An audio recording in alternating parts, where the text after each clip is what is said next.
राधे राधे, हरे कृष्णा। आप सभी प्रिय भक्तों को पौष अमावस्या की हार्दिक शुभकामनाएं। पौष महीने में पड़ने वाली अमावस्या को पौष अमावस्या कहते हैं।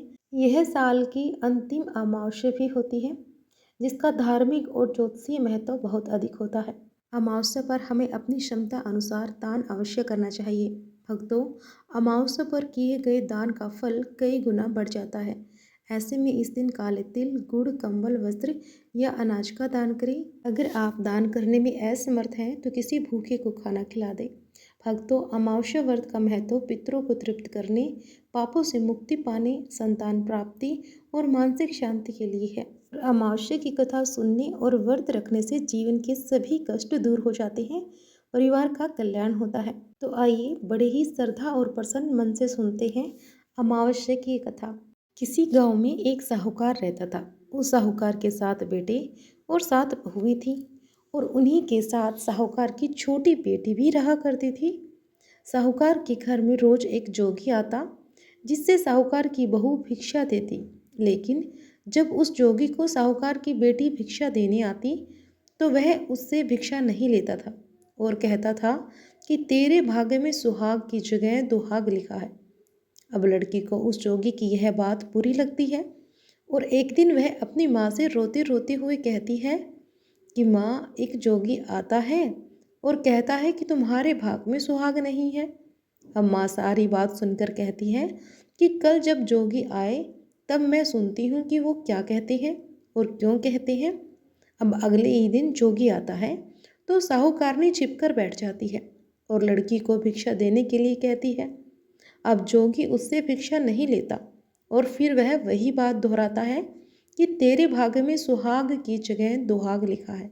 अब यह बात सुनकर लड़की की माँ बाहर आई और जोगी से कहती है कि एक तो हम भिक्षा देते हैं, दूसरा आप मेरी बच्ची को भला बुरा कहते हैं। अब जोगी कहते हैं कि मैं भला बुरा नहीं कहता, जो सच बात है मैं सिर्फ वही कहता हूँ। जिसके भाग्य में जो लिखा है मैं वही सच आपको बता रहा हूँ। अब सारी बातें सुनने पर लड़की की माँ कहती है कि जब आपको सारी बातें पता है तो इससे बचने का अवश्य ही कोई आपको उपाय भी पता होगा। अब जोगी कहता है कि हाँ, पता है। 7 समुंदर पार एक धोबिन रहती है, जिसका नाम है सोना धोबिन, जो अमावस्या का व्रत करती है। अगर वह आकर इसे फल दे दे तभी इसका सुहाग अटल हो जाएगा, अन्यथा विवाह के समय सर्प के काटने से इसके पति की मृत्यु हो जाएगी। अब यह सारी बात सुनकर माँ रोने लगी और सोना धोबिन की तलाश में निकल पड़ी। चलते चलते रास्ते में तेज धूप पड़ रही थी, जिससे बचने के लिए वह पीपल के वृक्ष के नीचे बैठ गई। अब उसी वृक्ष पर एक गरुड़ के बच्चे अपने घोंसले में थे। एक सांप आया और गरुड़ के बच्चे को खाने के लिए लपका, लेकिन साहूकारनी ने उस सांप को मारकर बच्चों की रक्षा की। अब कुछ देर के बाद गरुड़नी आई और सब जगह खून देखकर साहूकारनी को चोट से मारने लगी। साहूकारनी बोली कि एक तो मैंने तेरे बच्चे को सांप से बचाया और तू मुझे ही मार रही है।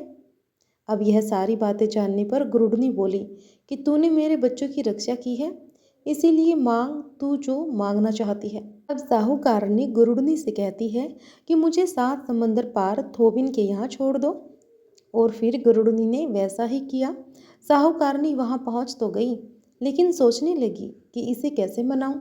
अब सोना धोबिन की भी 7 बहुएं थीं, लेकिन घर के काम को करने के लिए सदा आलस में ही लड़ती झगड़ती रहती। रात को जब सब सो जाते तो साहूकारनी आती और चुपके से सारा काम कर उजाला होने से पहले ही चली जाती थी। सारी बहुएं भी आपस में यही सोचती कि कौन सी बहू है जो सारा काम कर देती है, लेकिन एक दूसरे से पूछने की हिम्मत किसी से भी नहीं थी। अब सोना धोबिन देखती है कि आजकल बहुएं काम के लिए लड़ती झगड़ती नहीं हैं, ऐसा कैसे हो गया। और यह सब जानने के लिए सोना धोबिन ने अपनी सभी बहुओं को बुलाया और पूछा कि आजकल तुम लड़ती भी नहीं हो और घर का सारा काम भी हो जाता है, कौन करता है। अब बहुएं सास से झूठ कहती है कि लड़ाई करने से क्या फ़ायदा, इसीलिए हम मिलकर काम कर लेती हैं। अब सोना धोबिन को अपनी बहुओं की बात पर विश्वास नहीं होता है, तो वह रात में जाकर स्वयं सच देखना चाहती है कि कौन काम करता है। अब रात होने पर सोना धोबिन छिपकर बैठ जाती है कि देखो कौन सी बहू काम करती है। अब रात हुई तो वह देखती है कि एक औरत चुपके से घर में घुस रही है। वह देखती है कि उसके घर का सारा काम कर दिया है और जाने की तैयारी में है। अब जैसे ही साहूकारनी जाने लगी तो सोना धोबिन उसे रोकती है और पूछती है कि तुम कौन हो और क्या चाहती हो। साहूकारनी कहती है कि पहले तुम वचन भरो, तब मैं बताऊंगी।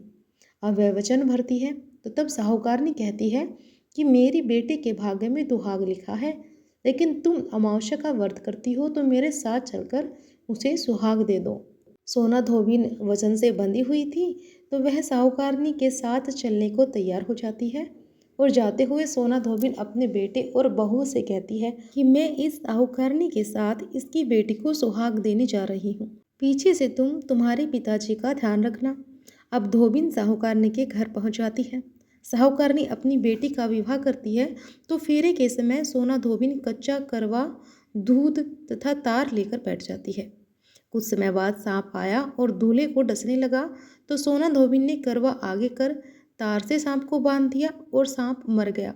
अब सोना धोबिन ने लड़की को सुहाग दिया और कहा कि जितने भी अमावस्या का व्रत मैंने किया है उन सभी का फल साहूकारनी की इस लड़की को मिल जाए। अब आगे जो अमावस्या मैं करूँगी उसका फल मेरे पति व बेटे को मिलेगा। सभी लोग अमावस्या माता की जय जयकार करने लगे। अब सोना धोबिन अपने घर वापस जाने को तैयार हुई तो साहूकारनी ने कहा कि कल तुमने मेरे जमाई को जीवन दान दिया है, इसलिए तुम जो चाहो मांग लो। अब सोना धोबिन बोली कि मुझे कुछ नहीं चाहिए और वह चली जाती है। रास्ते में चलते हुए फिर अमावस्या आ गई। उसने पीपल के पेड़ के नीचे बैठकर कहानी कही, व्रत रखा और पीपल के पेड़ की 108 परिक्रमा की। पीपल के पेड़ की पूजा के बाद वह घर जाती है और देखती है कि उसका पति मरा पड़ा हुआ है। अब रास्ते में जो अमावस्या उसने की थी उसका फल अपने पति को देती है, जिसके प्रभाव से वह पुण्य जीवित हो जाता है। तो सभी सोना धोबिन से कहते हैं कि ऐसा तुमने क्या किया जो तुम्हारा पति पुण्य जीवित हो गया। तब सोना धोबिन कहती है कि मैंने कुछ नहीं किया, बस मैंने अमावस का व्रत किया, कहानी कही और पीपल के वृक्ष की 108 परिक्रमा करी। अब सारी नगरी में ढिंढोरा पिटवा दिया गया कि हर कोई अमावस का व्रत करे, पूजा करे, व्रत करे और कहानी जरूर सुने, फिर पीपल के वृक्ष की 108 परिक्रमा करे। इसी के कारण मेरे पति पुण्य जीवित हुए हैं। तो बोलिए अमावस माता की जय हो।